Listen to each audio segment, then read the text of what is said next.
Assalamualaikum warahmatullahi wabarakatuh. Salam literasi.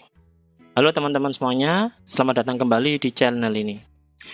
Pada video kali ini, saya akan menjelaskan tentang data dummy. Data dummy ini adalah suatu data yang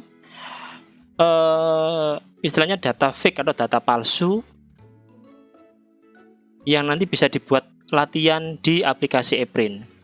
Jadi secara default ketika kita instalasi ePrint itu memang tidak ada data apapun ya, jadi masih kosong. Jika teman-teman ingin tahu misalkan seperti bagaimana sih item yang diunggah di ePrint itu, atau mungkin kepingin tahu strukturnya bagaimana karena mungkin masih belum berani dengan entry data yang sebenarnya, bisa menggunakan data dummy ini. Tapi saran saya, data dummy ini jangan dipakai di production server ya. Jadi kita pakai hanya untuk latihan saja, seperti itu. Baik, saya akan lihat kondisi repo saya ini. Saya menggunakan VMware. Kita lihat datanya masih kosong. Saya coba login. Ya, masih belum ada data apapun, masih kosong. Baik, yang kita butuhkan saat ini adalah akses ke server, ya teman-teman. Jadi akses ke server ini nantinya kita harus menggunakan perintah dari terminal. Sekarang kita lihat dulu IP dari servernya.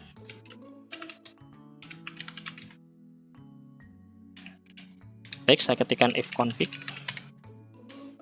Di sini bisa kita lihat IP-nya adalah 192.168.29.144. Ya, untuk terkoneksi ke sini bisa langsung Anda menggunakan terminal dari dari VMware ini, atau menggunakan PuTTY. Saya menggunakan PuTTY karena saya memang terbiasa pakai PuTTY ya. Baik, 192, saya isikan IP-nya. Open. Baik, login. Sekarang saya besarkan dulu bentuk ukuran fontnya biar terlihat lebih jelas.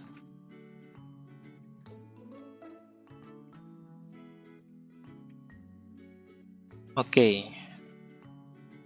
Sekarang saya login.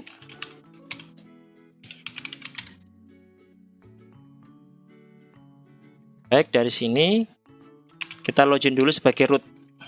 Sudo su spasi min. Kemudian dari ini saya melakukan login sebagai su ePrint. Kita ketikkan cd untuk ke print work directory dari ePrint, ya, /usr/share/ePrint 3. Dari sini posisi dari untuk generate data tadi berada di, kita coba lihat dulu isi dari directory ini, berada di test data. Baik, kita coba masuk.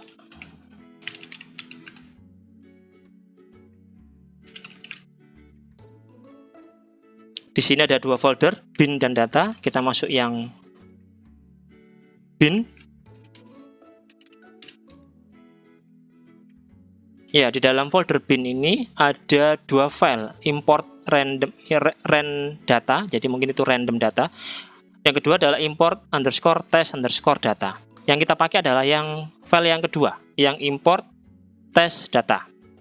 Import random data ini sudah saya coba beberapa kali dan saya coba install untuk komponen-komponennya, ternyata tetap tidak bisa jalan. Jadi kita pakai yang test data. Baik, dari sini perintahnya kita tinggal jalankan saja, import test data, kemudian spasi baru nama arsip. Nah, nama arsip ini harus kita ketahui ya teman-teman, nama arsip dari repo kita. Arsip untuk di repo saya namanya adalah repo. Baik, kalau ingin tahu prosesnya coba kita kasih verbose.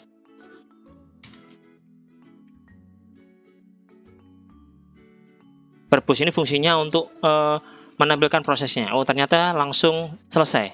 Baik ya, sampai sini sudah kelihatan starting ePrint connecting to DB, dan berarti proses untuk menambah data atau import data dummy ini sudah berhasil. Setelah itu coba kita lihat di browsernya.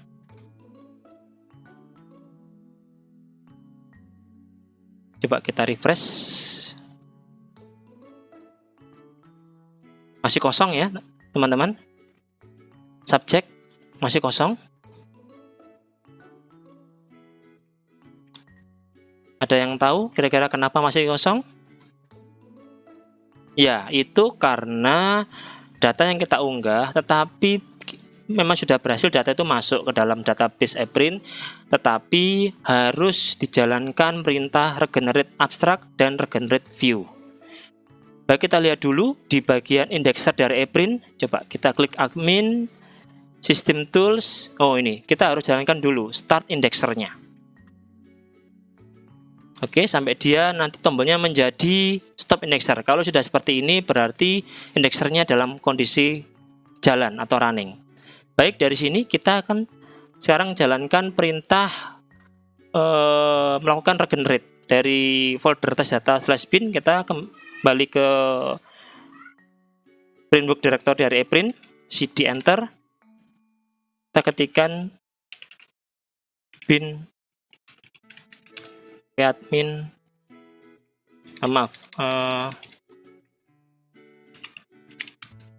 generate abstract, baru kemudian spasi nama archive. Ini untuk menggenerate abstrak ya teman-teman.